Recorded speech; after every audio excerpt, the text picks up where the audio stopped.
Khadi board LD preliminary 4ാം ഘട്ട പരീക്ഷയുടെ provisional answer key പ്രകാരമുള്ള ആൻസേഴ്സാണ് നോക്കുന്നത്.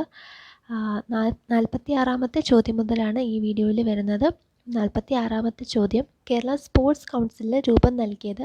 ഓപ്ഷൻ ഡി ഗോദവർമ്മ രാജ. കേരള സ്പോർട്സ് കൗൺസിലിന് രൂപം നൽകിയത് ഓപ്ഷൻ ഡി ഗോദവർമ്മ രാജ.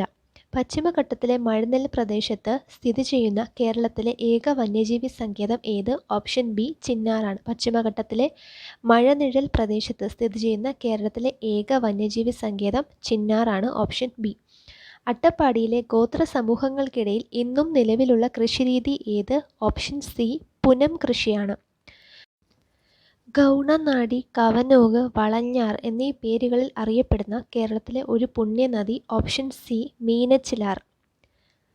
50ാമത്തെ ചോദ്യം: പഴന്തമിഴ് പാട്ടുകളിൽ പരാമർശമുള്ള കേരളത്തിലെ ഒരു പഴവർഗ്ഗം ഏത്? ഓപ്ഷൻ ബി ചക്ക. പഴന്തമിഴ് പാട്ടുകളിൽ പരാമർശമുള്ള പഴവർഗ്ഗം, കേരളത്തിലെ പഴവർഗ്ഗമാണ് ചക്ക. Option B. പ്രകൃതി ദുരന്തങ്ങളുടെ നിവാരണത്തിനും ലഘൂകരണത്തിനുമായി സംസ്ഥാനത്ത് പ്രവർത്തിക്കുന്ന സംവിധാനം താഴെ പറയുന്നതിൽ ഏതാണ്?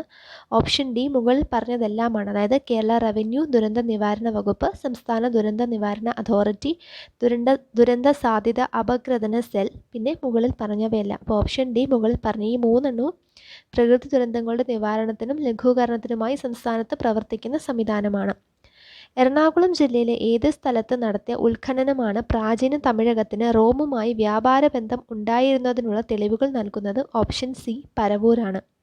53. 2012 ഉരുൾപൊട്ടലുണ്ടായ പുല്ലാരാംപാറ ഏത് ജില്ലയിലാണ്? പുല്ലൂരാംപാറ ഏത് ജില്ലയിലാണ്? Option B Kozhikode.